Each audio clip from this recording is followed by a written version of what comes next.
the last episode is fantastic because you bring kind of everything together of all of your travels around the world and talk about this event that happened in a fascinating way I'd never thought of before, where it was I think it was like a comet's wake that hit all around the Earth. Can you maybe talk about that? Because it then pulls in all the things that you've just discovered. It's almost like a It does indeed. Flashback When you're talking about a lost civilization, you really inevitably have to talk about a cataclysm. You're not going to lose a whole civilization to the point where it's remembered in myths and traditions, where there are some anomalous and inexplicable artifacts. You're not going to lose a whole civilization unless there was a huge cataclysm. And I was aware of this when I wrote Fingerprints of the Gods, which was published in 1995. It was obvious to me from a whole range of sources that there had been a cataclysmic event. And I put it somewhere around 12,500 years ago. The astronomy is very important. That Orion correlation link to 12,500 years ago, the way the belt stars line up perfectly with the pyramids 12,500 years ago, the way that the Sphinx gazes directly at the rising sun with the constellation of Leo behind it 12,500 years ago. This was the astrological age of Leo. I was very confident that something major had happened around 12,500 years ago, but I couldn't exactly specify what it was when I wrote Fingerprints of the Gods. And I looked into a number of possibilities, including Earth crust displacement, that might have led to a cataclysm on this scale.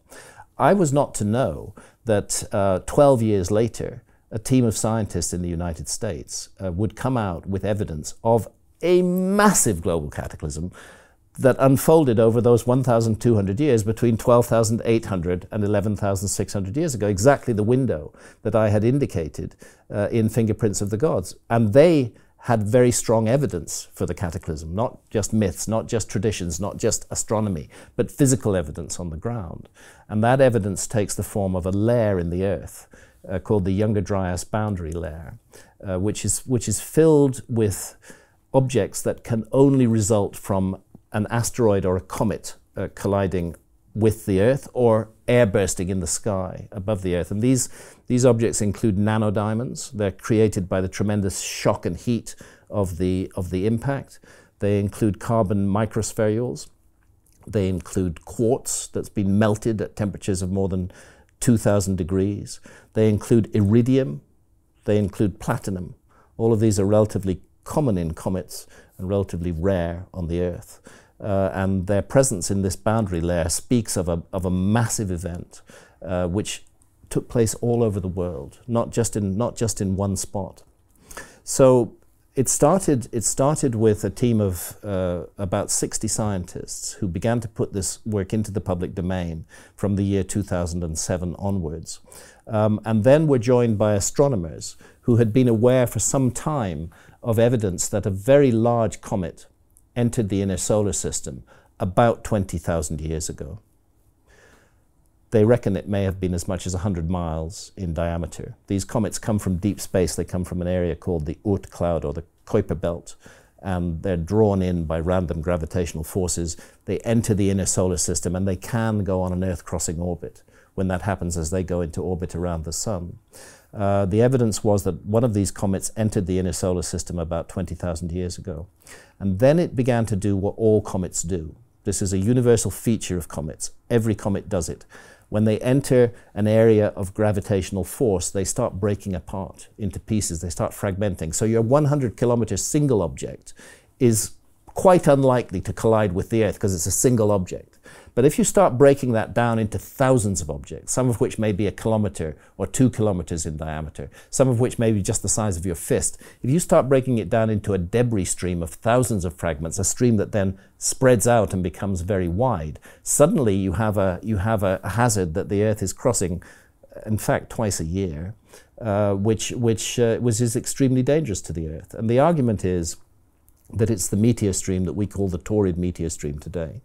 It's called the Taurid meteor stream not because it comes from the constellation of Taurus, because it looks like it comes from the constellation of Taurus. When you look up at the sky in November, beginning of November, end of October, and you start seeing shooting stars, they're coming out of the Taurid meteor stream, and if you look in the background, you'll see the constellation of Taurus way back. That's why it's called the Taurid meteor stream. The Earth crosses that meteor stream twice a year to this day. That meteor stream is 30 million kilometers wide. It takes the Earth 12.5 days to cross it on each crossing, once in June and again in November. The Earth is passing through a cloud of debris. We know there are large objects in that debris. The best known of those objects is called Comet Enki, named after a Sumerian god, oddly enough. Comet Enki is just a fragment of the original giant comet that began to break up 20,000 years ago. Comet Enki's got a diameter of 5 or 6 kilometers. If Comet Enki were to collide with the Earth today, it would be the end of civilization as we know it. But it's just one of hundreds of objects of that size that are orbiting in the Taurid meteor stream, and which the Earth is passing through twice every year. So it's rather like crossing a gigantic sort of 8-lane highway, wearing a blindfold, and just hoping that you'll somehow get through without anything big hitting you. And here's the argument and the evidence that is presented in the Younger Dryas impact hypothesis, that comet entered the inner solar system about 20,000 years ago. It began to break up into multiple fragments. Its debris trail became wider and wider. Around 12,800 years ago, the Earth passed through a bit of that debris trail that contained large numbers of hazardous objects. They reckon that 2 or 3 of those objects were in the range of 1 kilometer in diameter. They hit the North American ice cap. They unleashed huge amounts of melting ice water, which went into the world ocean and changed global climate overnight. This is the beginning of the Younger Dryas, 12,800 years ago. But there were impacts all across the globe. Many of them were airbursts. Far away from North America, at Abu Huraira in Syria, there's evidence of an airburst there at exactly the same time, 12,800 years ago. It's found in that layer in the soil. An object didn't even hit the Earth. It blew up in the sky. We've had an object out of the Taurid meteor stream almost within living memory. It's quite famous. It's the Tunguska event in Siberia, in Russia. Happened on the 30th of June, 1908. That's at the peak of the Beta Taurids. Remember I said we cross the Taurid meteor stream twice a year, once in June, once in November. That object that caused the Tunguska event in 30th of June 1908 came out of the Taurid meteor stream. It's reckoned to have been about 100 meters in diameter. It wasn't big enough to reach the Earth. It exploded, massive explosion in the sky. You're looking at something like a nuclear bomb going off in the sky. It flattened 2,000 square miles of trees in Siberia. Fortunately, it was an uninhabited area. As far as we know, nobody was killed. There was massive destruction on the ground. If that happened over a major city, the death count would have been in the millions. It was a devastating event, and it was a relatively small bit.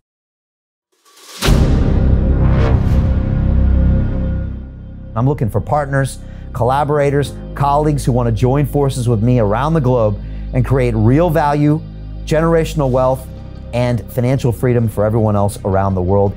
Get involved in the cryptocurrency markets, get involved in the NFT markets. This is your moment. Life all comes down to a few moments. Don't let this pass. Now it's not too late. Next year is going to be too late. Ultimately, this is about freedom. That's the way I see it. This is about giving power back to the people and enabling billions of people worldwide to use the financial markets to improve their lives and those of their friends and their families and their communities. Honestly, I think it's a violation of human rights not to allow people basic access to financial services. Because right now people are being kept in the dark, they're being robbed of education, and it's a travesty. And so I'm looking for people that want to join me and be a part of this solution. And that all happens inside the DeFi Academy.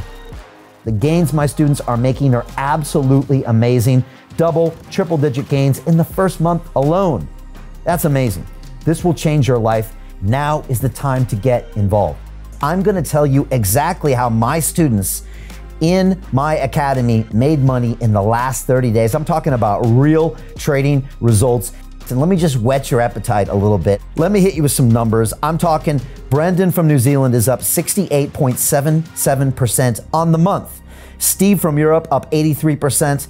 Albert in Singapore up 169.9% on one single trade. I got Susan up 153% on her call options alone. Also rocking 139% returns and 442% returns as well on individual trades. These are people that are changing their financial future in the last 30 days, but it's based on trading discipline. I've graduated over 500 students from inside my academy, from over 54 countries around the world. It's amazing. When it comes to crypto, DeFi, and blockchain, we love this space. We truly believe it's the future. This is down to our core. It's authentic to what we're doing, and everybody can tell through the camera because you can't make this stuff up. If you're watching me now, wherever you are, I implore you, take 60 seconds right now and join my academy. Apply today. Now you've got a chance. Life all comes down to a few moments. What are you going to do? What's the choice that you're going to make?